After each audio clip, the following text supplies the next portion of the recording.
Welcome back to Libib's BookTube channel. My name is Kayla, and today I'm sitting on my reading nook and the books are in front of me. I decided to change things up for today's video because it's a long one. I wanted to sit back, relax, and get comfy because it's probably going to be like a lengthier video than normal, and that's because it's my summer wrap-up, because like June, July, parts of May, I think, like I haven't really read anything since then except for like reading rush week.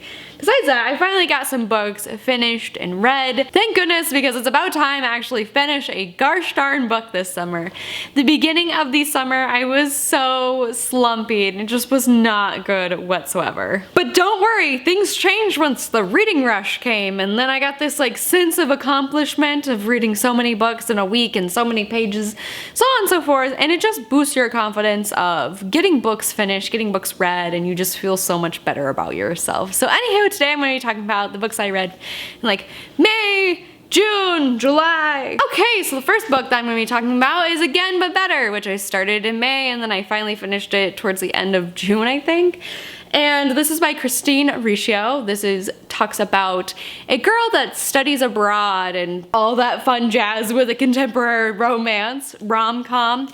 At the very beginning, when I first picked this up, when it was very first released, there were reviews coming in and they just were a lot of mixed. And I started reading, I was about 100 pages in, and I really felt mixed too, because I didn't know if the writing style was going to be something that I would enjoy. I was finding it very annoying. And then I ended up putting it down, but I got back to it later. So then I finally finished it. I ended up rating it 4 out of 5 stars. I haven't read a contemporary novel in like what seems like a jillion trazillion years, and I actually enjoyed it. Like, it was actually a decent novel.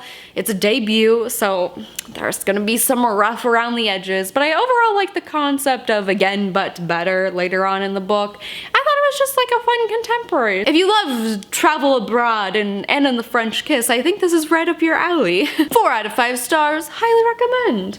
The next book is a book that is being released in August, and that is House of Salt and Sorrows by Erin A. Craig. And it took me a while to get through this book too. It took me about a month. Also, I'm gonna plug my video for the dragon drink that I attempted to make during the reading rush, because that's what I'm drinking right now currently. It's a fairy tale retelling of the 12 Dancing Princesses, which I have no idea what the actual hootie patootie that story is about. Like, I have no idea. I have 12 dancing princesses. I'm assuming there's 12 dancing princesses, but this kind of takes place like that. Annalie lives in a sheltered life at Highmore, a manor by the sea.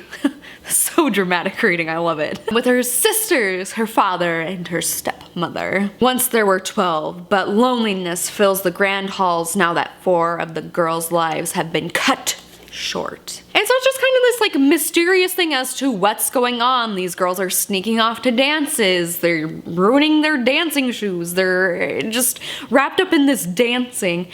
And not knowing anything going into this book and being an arc before even reading the reviews of that came out, because it's the middle of June and I finished it I think in the beginning of July. This book actually was really, really good for being a debut, and I loved the mysterious, the ending. So it took me a while to get through just because I wasn't familiar with the 12 Dancing Princesses tale or anything really like that. I was just like, oh, this is like, but at the end of the book, it is so crazy, and I love everything that had happened and the weird, mysterious, paranormal, weird thing going on. I loved it, and people died in this book. It was just a great book.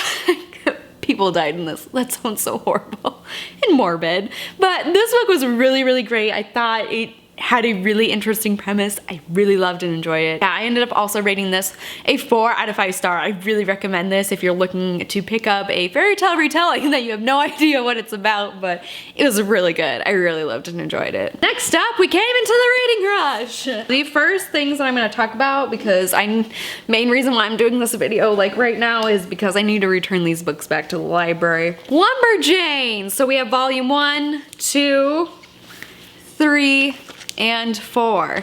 So Lumberjanes is really weird and interesting. Just really weird for the most part. Lumberjanes, the first volume, I read it excuse me, 3 out of 5 stars. It was interesting, had a fun concept. The illustrations and the graphic work in this was really good. It's about these girls who go to a camp and there's some weird, mysterious paranormal stuff that happens. The second one was also a 3-star read for me. It was alright, like there was nothing too special about like the first and second volumes. They were just alright, following these girls on their camp journeys. The third one was absolutely so horrendous. I didn't even want to pick up the 4th volume. Glad I picked up the 4th volume. But the artwork just changes drastically in this volume, and it's nothing like how the characters on the front cover are drawn. Like nothing. Like look at this. It's just horrible. It was horrible. The plot was just friggin' everywhere with that. It was, let's just say, a 2-star read from me. And last but not least, the 4th volume, which I did reading and I actually enjoyed a lot more. We have the original like artwork going on. Characters look more like the characters on the cover and the characters in the first volume. We had more of this like actual plot where it's not just like a bunch of weird shit going on with, there's still like a weird mythical creature, but everything's so much more chill. You actually have a solid plot line, you have some solid dialogue of what the characters are going through, and it's what I imagine Lumberjanes to be about. These girls are at a camp, something happens. I really loved the 4th volume. Still gave it a 3 stars. I don't think I will be picking up the rest of the series anytime soon. But it's Owl's Readathon month, so I probably will to get some books read. The next book that I read, I'm gonna talk about like the last horrible read for the month, and then we're gonna talk about the cute reads. And that is the Spiderwick Chronicles by Holly Black and Tony D. Terrelzi. This is book 1, the field guide of the Spiderwick Chronicles. I listened to this on audio and I tried to follow along, and it's not for me. It's way too young. There's nothing really fun. Fairies are just jerks, and that explains why I don't like fairies. The illustrations in the book were cute. I ended up giving it a 2 out of 5 stars. It was just not my forte.